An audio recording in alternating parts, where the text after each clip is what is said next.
On the conflict in Yemen, we're joined in our studio by Adam Barron. Adam is a visiting fellow from the European Council on Foreign Relations. He spent 3 years in Yemen as a journalist, so he can navigate all of this for us. This meddling that Roe brought up, you've got the Saudis, the Iranians, these charges, counter charges flying. And I know when you were there, it was already, you needed a roster to keep track of all the players. I mean, al-Qaeda's there, you've got one leader and then another leader, and all these competing interests. What do you make of all of this? Absolutely. What you have is a very complex, locally driven political crisis. And now what we see, I mean, Saudi Arabia has always had influence in Yemen. The Houthis have always had some degree of a relationship with Iran.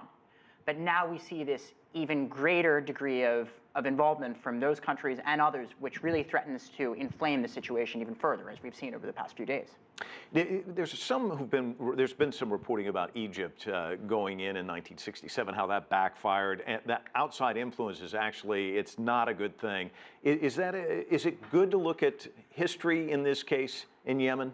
I think it is rather instructive. There's a reason why Yemen is known as the graveyard of the invaders. And whether we're talking about the ancestors of Yemeni tribes who pushed the Romans out from Arabia in the 1st century, or whether we're talking about the Turks over 100 years ago, or whether we're talking about the Egyptians in the 60s and 70s, this is not a country that's friendly to invaders. No country is friendly to invaders, but the Yemenis are very fierce fighters. And when we look at the terrain in the very far north of Yemen, where the Houthis are based, it would have to be the target of any sort of ground invasion because it's where the border with Saudi Arabia is. It's very hard to imagine that it's going to be a cakewalk. Indeed, this is, the Houthis know this part of Yemen like the back of their hand. Yeah. The UN Security Council's been called on for a resolution on this conflict. Do you suspect that'll happen, and will it have any impact? I think we'll see what happens. The UNSC has spoken with unanimity in Yemen until now, but now you're seeing tensions where, as particularly Russia has been very uncomfortable with a lot of the language in a lot of the draft resolutions that have been proposed, saying that it's unfair and targets the Houthis disproportionately. I think the question now is really whether there's the will for a ceasefire. When you look at it, the longer this conflict continues, the worse it is for anyone.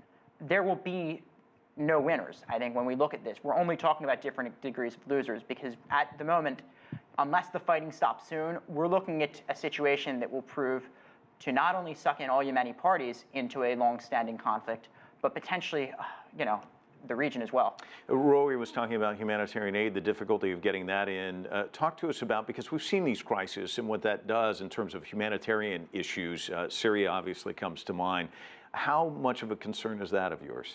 I think Yemen, before all this started, was already in a dire humanitarian situation. We're talking about roughly 50% of the country being under the poverty line. We're talking about an unemployment rate 15 to 20%. Now you have a complete air blockade. You have effectively a naval blockade as well. So this means a country that is heavily reliant on food imports, heavily reliant on fuel imports, is now not getting these imports in. And when you're seeing these high increases in food prices, this affects even the wealthiest Yemenis, let alone the 50% of Yemenis that are already impoverished. So this is a dire situation, and unfortunately, it looks like it will only get worse. You were there. Give us your sense of the situation. I'm hearing a lot of people say it's a failed state. I mean, you were on the ground there. You saw what it was like. How bad is the situation? I think it's remarkable that Yemen has been able to keep it together until now. And I think that speaks to the sort of informal systems of governance. We can talk about the tribal system, which has done a very good job of keeping the peace until recently.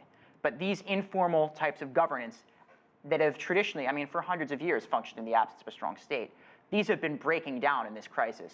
So what we're looking at potentially is a perfect storm that could lend Yemen into a conflict the likes of which it has not seen in its modern history. Oh, well, we'll leave it on that note, a sad one indeed. Adam Barron, thanks so much for coming in. Really appreciate it. Thank you.